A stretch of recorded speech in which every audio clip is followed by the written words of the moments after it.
All right, let's jump right into this absolutely incredible story. It comes from one of the most revered texts out there, the Lotus Sutra. And believe me, this is not just some old tale. We're talking about an epic journey of devotion, of humility, and of a profound power that literally spans entire universes. And it all kicks off with a single question. I mean, really think about that for a second. What could possibly be so important, so powerful, that a being of immense stature would travel across millions of worlds just to listen? That's the mystery we're going to unravel today. So our story doesn't start with a sound, but with a light.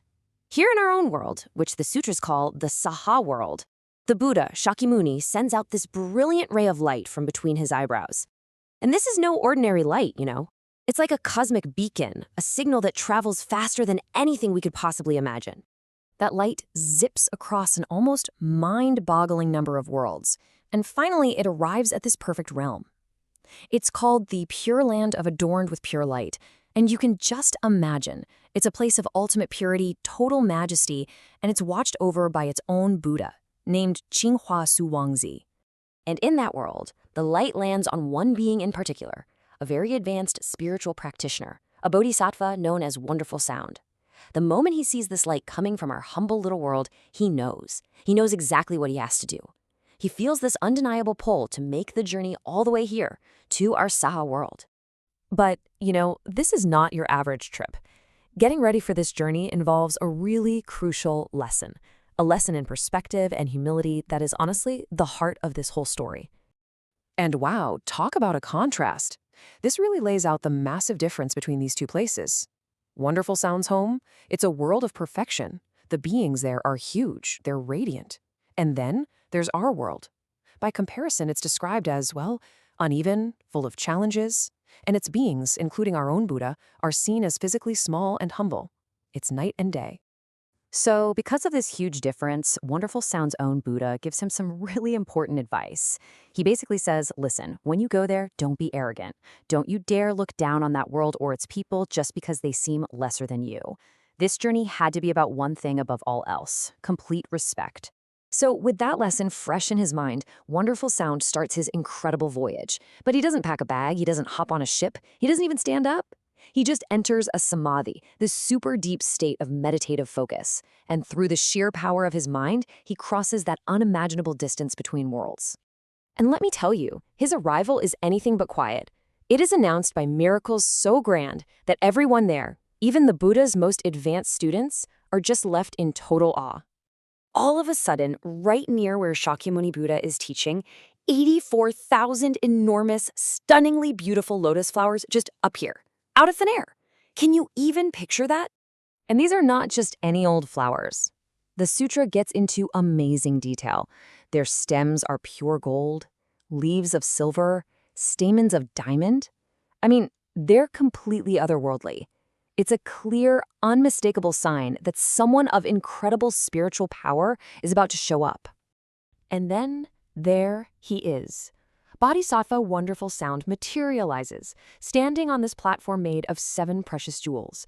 His body is literally golden, and his face is described as being more radiant than 1,000,000 full moons, shining all at once. He walks up to Shakyamuni Buddha, bows with total humility, and offers his respects. So, of course, everyone watching is thinking the exact same thing. How? How did he do that? Where does this kind of power come from? The power to cross worlds and create miracles like that.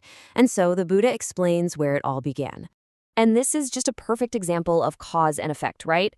Way back in a past life, countless ages ago, Wonderful Sound made offerings to the Buddha of that time.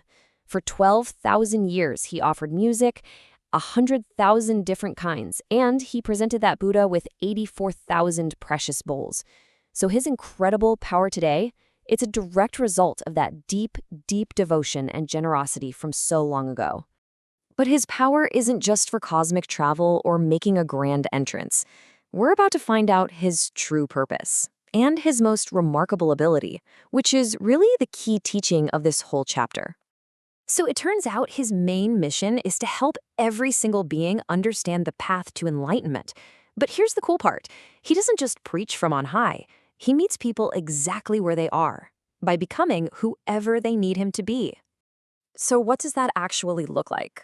It means he can manifest in any form you can think of.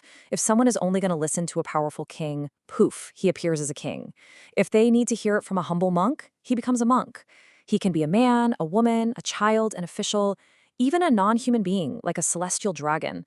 Whatever form is going to be the most effective for teaching someone, that's the form he takes. And this incredible meditative power has a name. It's called the samadhi of appearing in all forms. It's really the ultimate expression of compassion and what's called skillful means, the ability to perfectly adapt your teaching to fit the needs of whoever's listening. So having paid his respects, having listened to the Lotus Sutra directly from Shakyamuni Buddha, and after revealing the true nature of his power, Wonderful Sound's mission in our world is done. It's time for him to go home. And of course, his departure is just as magnificent as his arrival. He says his goodbyes and starts the journey back to his Pure Land, and his path is once again marked by these cosmic signs, raining flowers and beautiful celestial music filling the air. But his visit left a huge impact. Not only did he accomplish his goal, but get this, the 84,000 bodhisattvas who came with him were so inspired that they too gained this incredible power of transformation. And right here, in our world, countless people who saw what happened gained this profound spiritual insight. It was a win for everyone. And that brings us to the final and maybe the most important takeaway from this whole story. I mean, it's a beautiful story, for sure, but it's also meant to be a teaching that really sinks in for us in our own lives. So let's just think about this core idea for a moment. If a being that's dedicated to compassion can show up as anyone, a king, a regular person, a friend, even a total stranger, all to offer a little guidance or help, how might that change the way we interact with people every day? It leaves us with a powerful question, doesn't it? Could wisdom and compassion be hiding in plain sight, in the most unexpected people, in the most unexpected forms?